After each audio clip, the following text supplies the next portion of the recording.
ये जो पौधा आप देख रहे हैं इसे नागद्रोण के नाम से जाना जाता है। विदेशी भाषा में इसका जो नाम है वो मुझे नहीं पता, इसलिए मैं नहीं बता पा रहा हूँ, पर गौर से देख लीजिए इसकी पत्तियाँ, पहचान लीजिए इसका डिज़ाइन।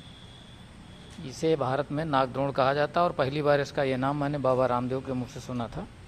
बहुत से लोगों को ये लगता है कि इसमें बड़े आयुर्वेदिक गुण हैं और अलग अलग फ़ायदे के लिए कहीं कहीं इसके सेवन की बात मैंने सुनी है, पर मेरा व्यक्तिगत अनुभव इस पौधे के बारे में इससे उल्टा है।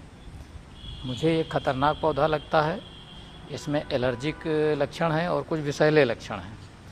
मेरी शंका लगभग 15 वर्ष पहले हुई थी, लगभग 2010 के आसपास, और तब से मैं लगातार इस पर निगरानी कर रहा हूँ। जहाँ कहीं भी इसके पौधे मिलते हैं मैं गौर से देखता हूँ और इस पे आज तक एक भी कीड़ा, किसी भी प्रजाति का कोई भी कीड़ा इस पर पलते नहीं दिखा, जिससे मेरी शंका बलवती हुई है। और मैंने समय समय पर इसको चेक करके देखा है और मैं कन्फर्म रूप से इस निष्कर्ष पर पहुंचा हूं कि मेरे लिए तो यह विषैला ही है। विषैला भी है, एलर्जिक भी है। नाक की जड़ में हल्की सी जलन होने लगती है और गले में खराश होने लगती है। यह मेरा व्यक्तिगत अनुभव है।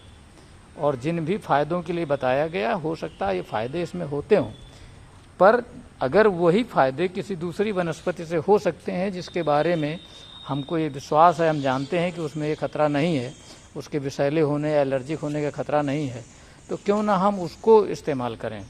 इसको इस्तेमाल करने में प्रत्यक्ष खतरा तो है ही, लेकिन ये भी संभव है कि इसके जो साइड इफ़ेक्ट्स हैं, जो कि इसके नुकसान हैं, वो अंदर अंदर हो रहे हों और आपको दिख न रहे हों, या ये भी हो सकता है कि दिख तो रहे हों लेकिन आप देखने की कोशिश न कर रहे हों और आप एक सम्मोहन में इसको एक दवा के रूप में, औषधि के रूप में सेवन करते चले जा रहे हों। तो कृपया करके इसको सावधानीपूर्वक इस चीज़ का समझें।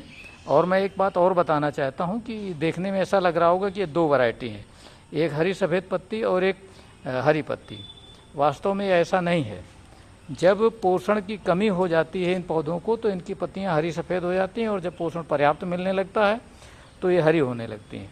उदाहरण के तौर पर देखिए, इस पौधे में कुछ पत्तियां हरी हो गई हैं, कारण कि ये बरसात का मौसम है और इनको ज़्यादा पोषण मिल रहा है, इसलिए जो नई पत्तियां निकल रही हैं उनमें अब हरापन ज़्यादा है।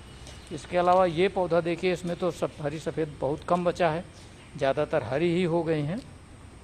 एक ये पौधा है जिसमें कुछ भाग अभी हरा सफ़ेद है, बाकी हरा हो गया है। इसमें देखिए ये बड़ा सा पौधा है, पूरा का पूरा हरा सफ़ेद था पहले और अब इसमें कुछ हरियाली बढ़ गई है।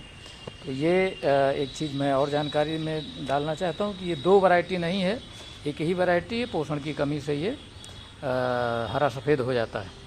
और विशेष रूप से सावधान रहें, जिस वजह से यह वीडियो मैंने बनाया है, कि इसको औषधि मान करके इसका सेवन करने से पहले अच्छी तरह सोच विचार कर लें, और जिन ज़रूरतों के लिए इसे आप सेवन कर रहे हैं, यदि उन ज़रूरतों की पूर्ति के लिए दूसरी ज्ञात सुरक्षित वनस्पतियां हैं तो इसका सेवन कतई न करें।